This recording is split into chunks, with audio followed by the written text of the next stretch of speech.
लग्नानंतर होईलच प्रेम मालिकेच्या येणाऱ्या पुढील काही भागांमध्ये आपल्याला जबरदस्त असा ट्विस्ट इथे पाहायला मिळणार आहे प्रेक्षकांनो। कारण आज इथे कुठलेच एपिसोड नसल्या कारणाने पुढे लग्नानंतर होईलच प्रेम या मालिकेमध्ये काय होऊ शकतं आणि त्याचसोबत इथे काय घडू शकतं हे सगळं काही तुमच्या सोबत मी आज शेअर करणार आहे। त्यामुळे तुम्हाला हा व्हिडिओ नक्कीच आवडेल अशी आशा आहे। आवडला तर नक्कीच तुम्ही व्हिडिओला लाईक करा आणि कमेंटद्वारे सांगा की नेमकं ह्या ट्विस्ट मध्ये तुम्हाला कुठली जास्त गोष्ट आवडली। तर आता प्रेक्षकांनो, सगळ्यात महत्त्वाची गोष्ट म्हणजे की इथे नंदिनीच्या कर्माचं फळ तिला मिळालेलं असतं, तर वसवात्याची घटिका आता भरत आलेली असते। त्यासोबत एक नाही तर दोन पुराव्यामुळे विक्रमला कळली असती नंदिनीची खरीखुरी किंमत। या सगळ्या गोष्टी आज आपल्याला या आजच्या ट्विस्ट मध्ये जाणून घ्यायच्या आहेत, त्यामुळे हा व्हिडिओ नक्की शेवटपर्यंत पहा। तर प्रेक्षकांनो, आपण आता मालिकेमध्ये पाहत आलेलो आहोत की कशा पद्धतीने इथे वसूने केलेले कटकारस्थान नंदिनी समोर आलेले असतात। नंदिनीने बऱ्याच वेळा बरेच पुरावे जमवून इथे सगळ्यांना वसवात्याचं जो काळा चेहरा आहे, खोटा चेहरा आहे, त्या ह्या चेहऱ्यामागचं खरं सत्य काय आहे हे सगळ्यांसमोर आणण्याचा प्रयत्न केलेला असतो।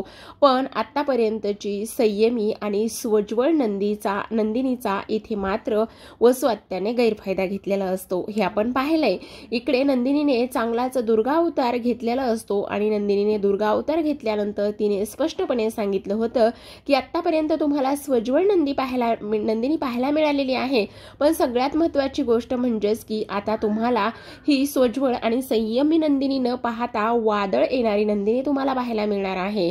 त्यामुळे तुम्ही एकमेकींना घट्ट बांधून ठेवा आणि घट्ट बांधून ठेवल्यानंतर त्या वादळात तुमचा अंत होणार आहे, तुम्ही त्या वादळामध्ये वाहून जाणार आहात असं नंदिनीने बजावलेलं असतं। तेव्हापासून इथे वसवात्या चांगलीच अलर्ट झालेली असते। आता ती म्हणत असते करून काय करणार आहे, तर त्या दीपककडे जाईल, पण दीपकला तर मी अगोदरच माझ्या बाजूने वळवलेला आहे। आता घरामध्ये फक्त आणि फक्त जे आनंदाने सुखाने नांदणारे विक्रम मानिनी आहेत तेच आता इथे भांडणं करणार आहेत आणि ह्या देशमुखांच्या घरामध्ये रोज एक नवीन वादळ येणार आहे, ते म्हणजेच की मानिनी आणि विक्रमच्या भांडणामधून, असं वसवात्या इथे रम्याला सांगत असते। तेव्हा रम्या म्हणत असते खरंच गाई, खरंच किती काय काय केलंयस तू, पण हे सगळं कशासाठी केलंयस गाई, त्यावरच ती म्हणत असते रम्या तुला एक गोष्ट माहिती नाहीये का, खरं तर इथे पार्थ सोबत लग्न होण्यासाठी इथे मी किती प्रयत्न केले तुझं आणि पार्थचं लग्न करून घेण्यासाठी, पण शेवटी काय झालेलं आहे, ती नंदिनी ह्या घरामध्ये आली। मला वाटलं होतं कमीत कमी नंदिनी इथे त्या जीवासोबत लग्न करेल, पण इथे तिच्या बहिणीचं आणि पार्थचं लग्न झालंय आणि त्यामुळे माझी स्वप्न तुझी स्वप्न पूर्ण धुळीस मिळालेली आहेत आणि म्हणूनच मला त्या नंदिनीला चांगला धडा शिकवायचा होता आणि म्हणून मी ह्या सगळ्या गोष्टी केलेल्या आहेत असं इथे ती बोलत असते। इकडे मानिनी आणि त्यासोबत विक्रम खूप भांडत असतात। नंदिनीला ह्या गोष्टी अजिबात पाहत नसतात, देखवत नसतात। ती म्हणत असते हे जोडपं एकमेकावर जीवापाड प्रेम करायचं, हे जोडपं एकमेकांशिवाय अजिबात राहायचं नाही, पण आज मात्र हे सगळं काय होऊन बसलेलं आहे असा नंदिनी मनोमनच विचार करत असते। नाही, हे काही जरी झालं तरी सुद्धा हे कुठेतरी थांबलं पाहिजे, याचा अंत हा झाला पाहिजे असा नंदिनी विचार करत असते। ह्या नंदिनीच्या विचाराला आणि त्याचबरोबर तिच्या ह्या अस्वस्थपणाला इथे काव्या, त्याचबरोबर जीवा, पार्थ हे तिघे सुद्धा साथ देत असतात। त्या तिघांनी इथे तिला खूप आधार देण्याचं काम केलेलं असतं, कारण आता नंदिनी इथे काव्याला बोललेली असते की काही जरी झालं तरी सुद्धा एक गोष्ट तू विसरू नकोस, तू जरी काव्या असली तरी सुद्धा आता आईंची काळजी तुला नंदिनी बनवून घ्यायची आहे आणि तेच तू करणार आहेस। ह्या सगळ्या गोष्टी तिला बजावून सांगितलेल्या असतात। या सगळ्या गोष्टी तिला बजावून सांगितल्यानंतर इथे काव्या, जी अगदीच कोणाचाही नाकावर माशी बसली तरी सहन न करणारी काव्या, मात्र आता संयमी होत असते, कारण तिला तिच्या बहिणीला न्याय मिळवून द्यायचा असतो। जरी छोटी काव्या असली तरी सुद्धा नंदिनीच्या पाठी खंबीरपणे उभी राहताना आपल्याला या मालिकेमध्ये आणि ह्या एपिसोडमध्ये दिसत आहे प्रेक्षकांनो। इकडे मात्र आता इथे काव्या नंदिनीला बोलत असते ताई, तू अजिबात काळजी करू नकोस, मी तुझ्यासोबत नेहमी होते आणि नेहमीच राहणार आहे, तू अजिबात आणि कसलीच काळजी करू नकोस, ह्या मायलेकींचा चांगलाच गळा मी आवळणार आहे, तू अजिबात काळजी करू नकोस। असंच आता इथे काव्या नंदिनीला बोलत असते. पण नंदिनी म्हणते, काव्या त्या सगळ्या गोष्टी खऱ्या आहेत बाळा, पण सगळ्यात महत्त्वाची गोष्ट तुला माहिती आहे का की हे सगळं आपल्याला सिद्ध करायचंय. ह्या सगळ्या गोष्टी इथे वसुहत्याने घडून आणल्यात, आपल्या आयुष्याची वाट लावलेली आहे. हे सगळं आपल्याला सिद्ध करायचं का आहे काव्या, ही गोष्ट तुझ्या लक्षात येते का? त्यावरच काव्या म्हणत असते, तू अजिबात काळजी करू नकोस. आपण हा सगळा तिचा जो काही काळा धंदा आहे, काळा चेहरा आहे, तो लवकरच सगळ्यांसमोर आणू आणि त्याकरिता इथे तू अजिबात काळजी करू नको असा इथे ती विचार करत असते. आता ह्या सगळ्या गोष्टींचा विचार केल्यानंतर दोघी ज्या बहिणी आहेत त्या दोघी बहिणी सुद्धा एकत्र आलेल्या असतात. तर सगळ्यात महत्त्वाची गोष्ट म्हणजे प्रेक्षकांनो, आता जीवा आणि नंदिनी बसलेले असतात. जीवा आणि नंदिनी इथे विचार करत असतात. ते म्हणत असतात, नाही आपल्याला काहीतरी प्लॅन हे करावंच लागणार आहे. पण इकडे काय प्लॅन करायचा हा विचार त्याच्या मनामध्ये येतो. त्यावरच आता इकडे जीवा म्हणत असतो, मला एक गोष्ट सांग नंदिनी, की जो दीपक आहे, दीपकचे कोणी मित्र वगैरे आहेत का, किंवा तो आणखी कोणत्या एखाद्या व्यक्तीला ओळखतो का, किंवा तो आश्रमामध्ये यायचा तर त्याच्या जवळची एखादी व्यक्ती वगैरे आहे का? त्यावरच नंदिनी म्हणते, असं फारसं त्याच्या जवळचं वगैरे कोणी नाही आणि त्याचबरोबर ज्या व्यक्ती त्याच्या जवळच्या होत्या त्या जास्त काही मी त्यांच्या कॉन्टॅक्टमध्ये नव्हते. पण एक गोष्ट नक्की मात्र जीवा, मी जर आश्रमामध्ये ह्या सगळ्या गोष्टींची चौकशी केली तर नक्कीच ह्या सगळ्या गोष्टीबद्दल मला माहिती मिळू शकते असं इथे ती त्याला सांगत असते. तर आता इकडे दुसऱ्या बाजूला सगळ्यात महत्त्वाची गोष्ट म्हणजे प्रेक्षकांनो, आता इकडे जो सँडी आहे, सँडी इथे रेखाला म्हणत असतो की काय गरज होती एवढ्या मोठ्या हॉस्पिटलमध्ये तिला ॲडमिट करण्याची, आता काय करायचे, कुठून आणायचे लाखो रुपये मी सर्जरीसाठी, कोण देणार आहे मला? त्यावरच ती म्हणत असते, तू असा बोलू नकोस ना प्लीज. हे बघ इथे पार्थ आणि त्याचबरोबर त्या लोकांनी एवढी मदत केली, अकाउंटला सगळे पैसे ट्रान्सफर केलेत, तू काळजी करू नकोस, मी नक्कीच काहीतरी करेल. त्यावर तो म्हणत असतो, पण तू काय करणार आहेस ताई? आता मला तर काही सुचत नाही. मला असं वाटतंय की आपण बाळाला एखाद्या जे गव्हर्नमेंटचे रुग्णालय असतात तिथे आपण दाखल करूयात का? त्यावरच आता बाळाची एवढी नाजूक परिस्थिती आहे आणि तू असं का करतोयस? असं करू नकोस बाळा. हे बघ इतका हतबल होऊ नकोस आणि एवढाच आता तू ह्या गोष्टीचा अशा पद्धतीने विचार करू नकोस असं इथे ती बोलत असते. त्यावरच तो म्हणत असतो, म्हणजे नेमकं मी काय करू ताई? मला नाही ग कळत, मला आता कंटाळा आलाय ह्या सगळ्या गोष्टींचा. अगं बघ ना, ती लोक इथे ॲडमिट करून निघून गेली, मग आता काय करायचं आहे? त्यावरच आता इथे ती बोलत असते, हे बघ तू काळजी करू नकोस, सगळ्या गोष्टी ह्या व्यवस्थित होतील आणि सगळ्या गोष्टी व्यवस्थित झाल्यानंतरच आपल्याला जो काही आहे तो निर्णय घेता येईल. त्यामुळे नको काळजी करू, मी नक्कीच काहीतरी करते असा इथे ती विचार करत असते. असा विचार केल्यानंतर लगेचच आता इथे जी रेखा आहे, रेखा स्वतःचा मोबाईल इथे काढून घेते आणि स्वतःचा मोबाईल काढल्यानंतर ती म्हणत असते, मला असं वाटतंय की मी नक्कीच इथे नंदिनीला कॉल करावा. जर मी नंदिनीला कॉल केला तर मला ती नक्कीच मदत करेल असा इथे ती विचार करत असते. खरं तर इथे लगेचच ती फोन काढत असते आणि तेव्हा तो म्हणत असतो, तू बघ ना, काहीतरी करण्याचा प्रयत्न कर, काहीतरी मार्ग तुला नक्कीच सापडेल असा इथे तो विचार करत असतो.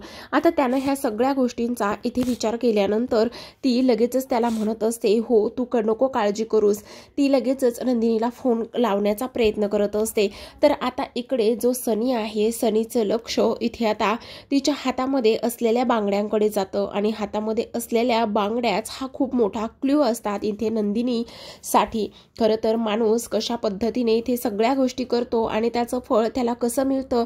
खरंच प्रेक्षकांनो, इकडे नंदिनीचा नंबर ती डायल करणार असते, तेवढ्यातच त्याचं लक्ष तिच्या हातात असलेल्या बांगड्यांकडे जातं आणि हातात असलेल्या बांगड्यांकडे गेल्यानंतर लगेचच आता इथे तो म्हणत असतो, हे सगळं काय आहे? ह्या सगळ्या ज्या काही बांगड्या आहेत त्या इथे तुला कोणी दिलेल्या आहेत? आणि त्याचसोबत ती म्हणत असते, ह्या बांगड्याच्या आहेत त्या मला इथे नंदिनीने दिलेल्या आहेत.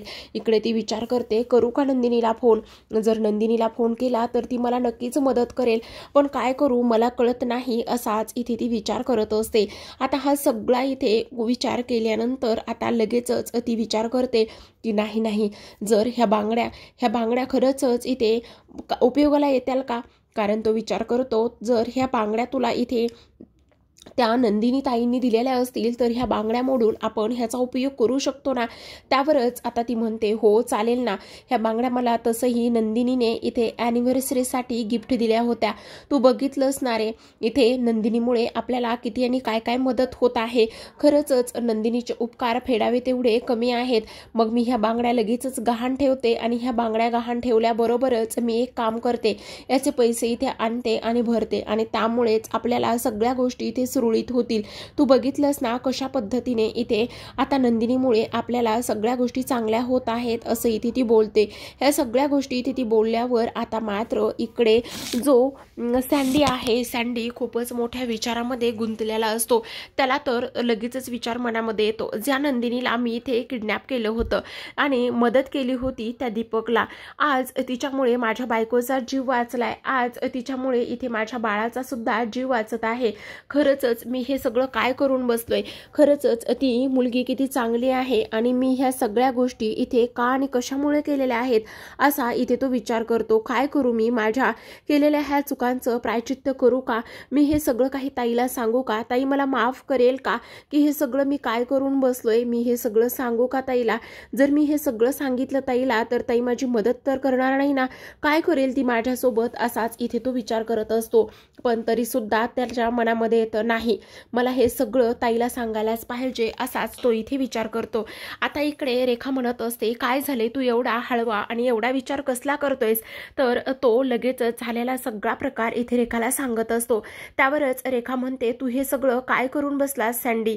अरे ती मुलगी अगदीच देवी समान आहे, तिचा चांगुलपणा एवढा आहे की तुझ्या कर्मामुळे तिच्या आयुष्यात चांगलं झालेलं आहे, वादळ नाही. ह्या गोष्टी तुला कशा कळत नाही, तू काय करून बसलायस. तू आत्ताच्या आत्ता फोन कर आणि तिची माफी माग. तिला तू हे सगळं केलंयस त्याची माफी माग, ती नक्कीच माफ करेल आणि तुझ्या बाळाला आणि तुझ्या बायकोला चांगलेच आशीर्वाद तिचे मिळतील. असं म्हणून आता लगेचच इथे सँडी नंदिनीला कॉल करतो. तो रेखाकडून नंबर घेतो आणि नंदिनीला कॉल करतो. नंदिनी इकडे बोलत असते, हॅलो कोण बोलताय तुम्ही. नंदिनी खरं तर खूप दुखावलेली असते, फोन उचलायची सुद्धा इच्छा नसते, पण तिला असं वाटतं की आनंद निवासमधून एखाद्या गरजूचा फोन आला असेल म्हणूनच आता ती फोन उचलते. फोन उचलल्यानंतर इकडे जीवा आणि पार्थ सुद्धा समोरच असतात. आता लगेचच तिकडून दीपक जो सँडी आहे तो म्हणत असतो, मी सँडी बोलत आहे. त्यावर ती म्हणते, मी नाही ओळखलं पण तुम्हाला. त्यावर लगेचच तो म्हणतो, मी रेखाताईचा भाऊ आहे. अच्छा रेखाताईचे भाऊ आहात तुम्ही, बोला ना काय झालं, काही मदत हवी आहे का, काही काम होतं का माझ्याकडे आणि माझा नंबर तुमच्याकडे कसा. आणि खरं तर इथे काव्या सांगत होती की तुमच्या बायकोला ऍडमिट केले, कशी झाली त्यांची डिलिव्हरी, बाळ आई बरे आहेत का दोघी सुद्धा. आता लगेचच तो रडायला लागलेला असतो. इथे नंदिनी म्हणते, का रडताय तुम्ही, काही प्रॉब्लेम आहे का, सांगा ना, मी मदत करू का काही तुमची. असं म्हटल्याबरोबरच तो म्हणत असतो, मला तुमची माफी मागायची होती. त्यावरच आता इकडे माफी आणि कसली मागायची होती असं विचारल्याबरोबरच तो सँडी म्हणत असतो, खरं तर मी खूप मोठी चूक केलेली आहे. त्यावर नंदिनी म्हणते, कसली चूक केली. खरं तर तुमच्या लग्नातून तुम्हाला किडनॅप केलं होतं. तेव्हा नंदिनी म्हणते, मग त्याचं काय आणि त्याचा आणि तुमचा किडनॅपचा काय संबंध. इथे सगळेजण अवाक होऊन पाहतात. त्यावर तो म्हणत असतो, दीपकच्या मदतीने मी तुम्हाला किडनॅप केलं होतं, दीपक सोबत मी सुद्धा होतो. काय तुम्ही होतात असं म्हटल्यानंतर आता मात्र इकडे सगळ्यांना खूप मोठा धक्का बसतो. आता लगेचच तो म्हणत असतो की हो, त्यामुळेच मला तुमची माफी मागायची. इकडे मात्र नंदिनी होल्डवर टाकते आणि इकडे जीवाला आणि पार्थला हे सगळं सांगते. त्यावर लगेचच जीवा म्हणत असतो, ठीक आहे त्याला म्हण आम्हाला तुला भेटायचं आहे.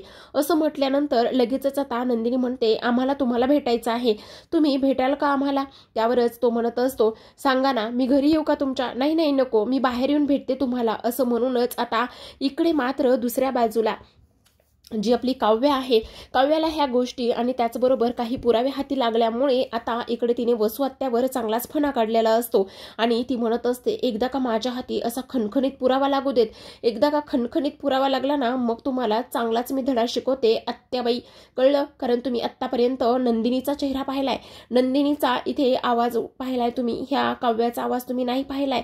त्यामुळे आता बघाच मी तुमची कशी वाट लावते. इकडे हे तिघे जण मस्त प्लॅन करत असतात, कारण तिथे गेल्या नंतर कशा पद्धतीने त्याचा व्हिडिओ काढायचा किंवा कशा पद्धतीने रेकॉर्ड करायचं हे सगळं ते ठरवत असतात. पण इथे नंदिनी म्हणते, मला असं वाटते की त्या सगळ्या गोष्टीची गरज नाही पडायची, तो स्वतःच येऊन इथे सगळं काही सांगेल. त्याचबरोबर आता इकडे जी मंजू आहे, मंजूने ह्या सगळ्या गोष्टी इथे लगेचच वसूच्या येऊन कानावरती घातलेल्या असतात. वसूच्या कानावर ह्या सगळ्या गोष्टी घातल्यानंतर वसू त्याची तर चांगलीच फाटलेली असते. आता इकडे हे सगळेजण विचार करत असतात, ठीक आहे आपण आता त्याला भेटायला गेलं पाहिजे आणि म्हणूनच ते आता त्याला भेटायला जात असतात. त्याला भेटायला गेल्यानंतर इथे मात्र तो लगेचच सांगत असतो, करा मला नंदिनीताई खरंच माफ करा, खूप माझी मोठी चूक झालेली आहे. दीपकच्या सोबत मी सुद्धा होतो, तुम्हाला लग्नातून किडनॅप करायला इथे तुम्ही माझ्या बायकोचा जीव वाचवला, आज माझ्या मुलीचा सुद्धा जीव तुमच्यामुळेच वाचतोय, खरंच मला माफ करा असं दीपक इथे सँडी म्हणत असतो. आता हे सगळं सँडीने बोलल्यानंतर आता जीवा म्हणत असतो, इथे त्याची तो गचंडीच पकडतो. पण नंदिनी म्हणत असते, प्लीज आता अशी ही वेळ करण्याची नाहीये, पार त्याला समजावतो. आणि तो म्हणत असतो, ठीक आहे हे सगळं तू केलेलं आहेस, पण एक महत्त्वाची गोष्ट आहे, तुला पैसे वगैरे कोणी दिले होते का? त्यावरच तो म्हणत असतो की हो मला दीपकने हे सगळे काही करायला पैसे दिले होते आणि त्याच्यासोबत सगळ्यात महत्त्वाची गोष्ट म्हणजे ती तुमच्याच घरातील एक व्यक्ती वसू ही होती, म्हणजेच तुमची आत्या असं सांगितल्यानंतर आता ह्यांना पुरावा मिळालेला असतो. त्याचबरोबर हे आता त्याला एका सेफ ठिकाणी ठेवतात. किंवा आता इथे रेखा म्हणत असते, तुम्ही अजिबात काळजी करू नका, ह्या सगळ्या गोष्टी तो उद्या घरी येऊन सगळ्यांसमोर सांगेल. इकडे आता हे चौघे जण घरी येतात. आता घरी आल्यानंतर इथे ह्यांना तर पुरावा हाती लागलेला असतो. मग पुरावा हाती लागल्यानंतर आता जीवाची आयडिया असते, तो म्हणतो आता आपण दीपकला कॉल करूयात. लगेचच नंदिनीकडून दीपकचा नंबर काढून घेतो आणि नंदिनीकडून दीपकचा नंबर काढून घेतल्याबरोबरच तो दीपकला कॉल करतो. आता इथे तो म्हणत असतो, मी जीवा देशमुख बोलत आहे, कळलं तुला, नंदिनीचा नवरा. इथे जेव्हा तू इथे नंदिनीला किडनॅप केलं होतंस तेव्हा तू एकटा थोडी ना होता, तू एवढा मोठा पुरावा मागे सोडलायस आणि आता खुशाल मोकाट फिरतोयस. तुला काय वाटलं ह्या गोष्टी आमच्या हाती लागणार नाहीयेत?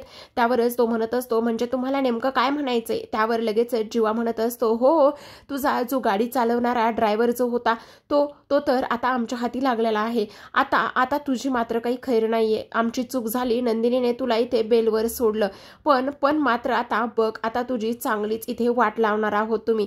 तुला एकदा मार खाऊन तुझं पोट भरलं नव्हतं, त्यामुळे तू दुसऱ्यांदा सुद्धा पुन्हा इथे घरी येऊन चूक केलेली आहेस. तू नंदिनीच्या बाजूने साक्षी द्यायला आला होतास आणि तिला फसवून बेल करून घेतलीस आणि आता मात्र तू ह्या पद्धतीने ह्या सगळ्या गोष्टी केलेल्या आहेस. तुला तर आता मी अजिबातच सोडणार नाही, तुझी गाठ माझ्याशी आहे असंच इथे आता तो त्याला बोलत असतो. तर इकडे मात्र रेखाकडे इथे जो आपला आता हे सगळे जण घरी आल्यानंतर पुन्हा एकदा विचार करतात आणि पुन्हा हा सगळा प्लॅन उद्या कशा पद्धतीने सगळ्यांसमोर आणायचा याची तयारी ते करत असतात. त्यावरच आता इकडे जीवा म्हणत असतो, नंदिनी तू अजिबात काळजी करू नकोस, बाबांना सगळ्यांसमोर कसं आणायचं काय करायचं हे मी माझं ठरवतो, त्यामुळे तुम्ही अजिबातच काळजी करू नका, फक्त तुम्ही तुमची काळजी करा असं म्हटल्यानंतर हे खूप उशिरापर्यंत जागे असतात. इकडे मिथुन काका त्यांचा मोबाईल इथे चालत असतात. तर आता इकडे मात्र जो सँडी आहे, सँडीला दीपकचा फोन आलेला असतो. त्यावरच आता सँडी म्हणत असतो, काय रे मित्रा, कुठे आणून मला फसवलंयस, त्या मुलीला किडनॅप करायला लावलेला आहेस, ती तर देवता निघली, आज आपल्यामुळे तिचं आयुष्य सगळं उद्ध्वस्त झालं आहे. त्यावरच दीपक म्हणत असतो, म्हणजे नेमकं तुला काय म्हणायचंय, तू उद्या तिच्या सोबत साक्ष द्यायला जाणार आहेस का? त्यावरच तो म्हणत असतो, मी नाही, माझ्यासोबत तू सुद्धा येणार आहेस, तू मला मित्र म्हणवतोयस ना, हे बघ पैशाने सगळ्या गोष्टी इथे विकत घेता येत नाही, तर तू मी म्हणतो तसंच कर असं म्हणूनच आता सँडी तो त्याला सांगत असतो. इकडे मात्र आता दुसऱ्या दिवशी सकाळची वेळ असते आणि सकाळी यांच्या प्लॅन प्रमाणे सगळं काही ठरलेलं असतं आणि त्याच पद्धतीने इथे सगळं काही होत असतं. कारण आता इकडे मात्र वसू आत्या जी आहे तिला असं वाटत असतं की नाही, ह्या लोकांच्या हाती कसलाच पुरावा लागलेला नाही, त्यामुळे ती अगदी शहाणपणामध्येच मिरवत असते. पण इकडे मात्र काव्या म्हणत असते, काय मग वसू आत्याबाई, आता तुमची घटिका भरलेली आहे, कारण आमच्याकडे असा खणखणीत असा पुरावा लागलेला आहे, हा खणखणीत पुरावा लागल्यानंतर तुमची चांगलीच इथे फजिती होणार आहे असं म्हटल्यानंतर आता हे चौघे जण शपथ घेत असतात आणि वसवत्याचा चांगलाच बाजार सुद्धा हे चौघे जण उठवत असतात. कारण काही जरी झालं तरी सुद्धा आम्ही नंदिनीताईच्या बाजूने आहोत असं म्हटलेलं असतं. तेवढ्यातच जो मिथुन काकांना इथे व्हिडिओ सापडला होता पिहूला धमकावण्याचा, तो व्हिडिओ सुद्धा इथे आता वसवत्याला त्याने दाखवलेला असतो आणि तो व्हिडिओ इथे वसवत्याला दाखवल्याच्या नंतर इथे वसवत्याची चांगलीच फाटलेली असते. इकडे मात्र काव्या म्हणत असते, बोला ना बोला आत्याबाई, आता आता काय बोलणार आहात तुम्हाला मी त्याच दिवशी सांगितलं होतं, फक्त आणि फक्त इथे माझी नंदिनी ताईने मला सांगितलं होतं तेवढीच गोष्ट माझ्यासाठी पुरेशी होती आणि त्याच दिवशी माझ्यासाठी तो विषय संपला होता. पण फक्त इथे विक्रम काकांना पुरावे दाखवायचे होते म्हणून मी थांबले होते. आता तुम्हाला माझ्यापासून कोण वाचवू शकतं आत्याबाई, असं म्हणूनच आता तिने चांगलीच वसूची गचंडी पकडलेली असते. वसूची गचंडी पकडल्यानंतर तिथे विक्रम, मानिनी, त्याचबरोबर इथे सगळेजण असतात. रम्या सावरण्याचं काम करत असते, पण इथे मात्र कोणाला कोणीच ऐकत नसतं. शेवटी काव्या इथे अजिबातच ऐकत नसल्याने नंदिनी शेवटी तिला तिची शपथ घालते आणि तिला थांबवते. आता थांबवल्यानंतर इकडे जी वसू आहे ती म्हणत असते, काय चाललेलं आहे हे सगळं आणि पुन्हा पुन्हा त्याच गोष्टी तुम्ही का करत आहात? तुम्हाला कोणी सांगितलं हे सगळं मी केलंय म्हणून? आता एवढा मोठा व्हिडिओ दाखवलाय, आणखी कसला पुरावा पाहिजे हो तुम्हाला? आता मानिनी म्हणत असते. इकडे विक्रम चांगला चाच पडलेला असतो, त्याला तर शब्द सुद्धा तोंडातून फुटत नसतो. ज्या बहिणीवर आपण इथे विश्वास ठेवला, आज तीच बहीण आपल्याला धोका देत आहे. आज त्याच बहिणीमुळे इथे माझ्या मुलांच्या आयुष्याची वाट लागलेली आहे. ज्या बहिणीवर विश्वास ठेवला, प्रेमाने तिच्याकडून राखी बांधून घेतली, आज तीच बहीण इथे पाठीमध्ये खंजीर खुपसायला तयार झालेली आहे. ह्या सगळ्या गोष्टी विक्रमला इथे जाणवत असतात आणि मनामध्येच ते विचार करत असतात. इकडे मात्र दुसऱ्या बाजूला जो इथे सँडी आहे तो सुद्धा आलेला असतो आणि सँडी अक्षरशः हात पाय जोडूनच रडण्याचं काम करत असतो. तो म्हणत असतो, प्लीज मला माफ करा, मी काही नाही केलेलं आणि सगळ्यात महत्त्वाची गोष्ट, त्या दीपकने आणि ह्या वसू आत्याने आम्हाला पैसे पाजले होते आणि त्यामुळेच आम्ही ह्या सगळ्या गोष्टी इथे केलेल्या आहेत. पण प्लीज यामध्ये नंदिनीचा काहीच दोष नाहीये, तिला कसलीच तुम्ही दोष देऊ नका. माझा मित्र जो आहे तो थोडासा सायको पद्धतीचा आहे, तोच हिच्यासोबत इथे प्रेमाचं नाटक करत होता आणि हिच्यासोबतच तिला लग्न करायचं होतं म्हणून त्यानं तो बदला घेण्याचं ठरवलं आणि त्या गोष्टीमध्ये मी साथ दिली. पण जेव्हाच मला कळलं की ही एक चांगली मुलगी आहे आणि हिच्यामुळे आज माझ्या बायकोचा, मुलीचा जीव वाचलेला आहे, तेव्हाच मला सगळ्या गोष्टी इथे जाणीव झाल्या. इकडे मात्र आता मानिनीने पुन्हा वसू आत्या धारेवर धरलेली असते. आता बोला ना वसूताई, बोला, आता काय करणार आहात? इकडे विक्रमवर सुद्धा तिने फणा काढलेला असतो. आता तुम्ही तुमच्या बहिणीची बाजू घेणार आहात का, की काय करणार आहात? का आता सुद्धा तुम्हाला तुमची बहीण चांगलीच वाटते, योग्यच वाटते का? काय करणार आहात? आता हा धक्के मारून तुमच्या बहिणीला घरातून बाहेर हकलवणार आहात का, असा मानिनीचा विक्रमला प्रश्न असतो. इकडे मात्र चौघांच्या आयुष्याची वाटोळ करणारी वसू आता कशा पद्धतीने ह्या घरामध्ये राहते किंवा घराच्या बाहेर तिला हकलवलं जातं हे पाहणं खूपच जास्त रंजक आणि त्यासोबतच तेवढंच इंटरेस्टिंग असणार आहे प्रेक्षकांनो. कारण आता वसू आत्याचा पूर्ण पोलखोल या पद्धतीने केलेला असतो आणि त्याचसोबत इथे नंदिनीच्या चांगल्या कर्माचं फळ तिला मिळालेलं असतं. तर आता इथे विक्रमचे डोळे उघडलेले असतात, त्यामुळे विक्रमने कसलीच लाज न बाळगता इथे अक्षरशः नंदिनीचे हात जोडूनच माफी सुद्धा मागितलेली असते. ह्या सगळ्या गोष्टी पुढील काही भागामध्ये सुद्धा आपल्याला खूपच छान पद्धतीने पाहायला मिळणार आहेत. आजचा हा व्हिडिओ इथे संपतो प्रेक्षकांनो. आता तुम्ही या व्हिडिओला लाईक, चॅनलला सबस्क्राईब करा आणि छान छान नेहमीप्रमाणे कमेंट करा. धन्यवाद.